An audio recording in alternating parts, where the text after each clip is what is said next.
Gir Somnath collector Digvijaysinh જાડેજાએ ઈણાજ ખાતે આવેલ કલેક્ટર કચેરી ખાતે નવનિર્મિત ઘોડિયાઘર, બેડમિન્ટન કોર્ટ અને સ્પોર્ટ્સ રૂમનું લોકાર્પણ કર્યું.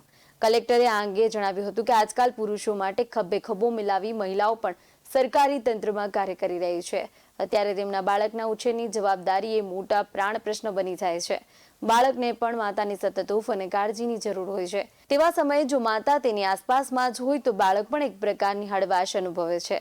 તે ધ્યાનમાં રાખી કલેક્ટર કચેરી ખાતે કાર્યકર મહિલા કર્મચારીઓ, અધિકારીઓના બાળકોને પોતિકાપણું અનુભવાય અને આનંદ કિલોલ સાથે રહી શકે તે માટે કલેક્ટર કચેરીના બોયતળિયે ઘોડિયાઘરનું નિર્માણ કરવામાં આવ્યું. વધુમાં જણાવ્યું કે ઘોડિયાઘરનું નિર્માણ કરવાનો હેતુ માતાની ચિંતા હળવી કરવી, માતા બાળકનું ધ્યાન રાખવા સાથે પોતાના કામમાં પણ પૂરતું ધ્યાન આપી શકે તેવું છે.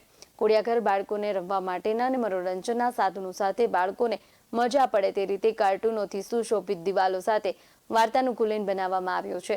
ઘોડિયાઘરમાં બાળકોને આરામ કરવા માટે બેટ, લસરપટ્ટી, હિંચકા માટે ઘોડા, હોડી અને અવનવા રમકડાની સુવિધા પણ ઊભી કરવામાં આવી છે. હું અહીંયા જોબ કરું છું પ્રોગ્રામ આસિસ્ટન્ટ તરીકે, અને મને જોબ સાથે સાથે મારી બેબીને સાચવવાની જે કંઈ ચિંતા હતી, અહીંયા કલેક્ટર સાહેબશ્રીના પ્રયત્નથી ખૂબ સરસ ઘોડિયાઘરનું ઉદ્ઘાટન આજે થવા જઈ રહ્યું છે, જેથી કરીને ભવિષ્યમાં મને જે ચિંતા હતી કે મારી જોબ સાથે, નોકરીની સાથે હું મારા બાળકની કઈ રીતે સંભાળ રાખી શકીશ, તો એ ચિંતા હવે પૂર્ણ થઈ ગઈ છે કે હું મારી જોબની સાથે સાથે મારા બાળકને અહીંયા રાખી શકીશ.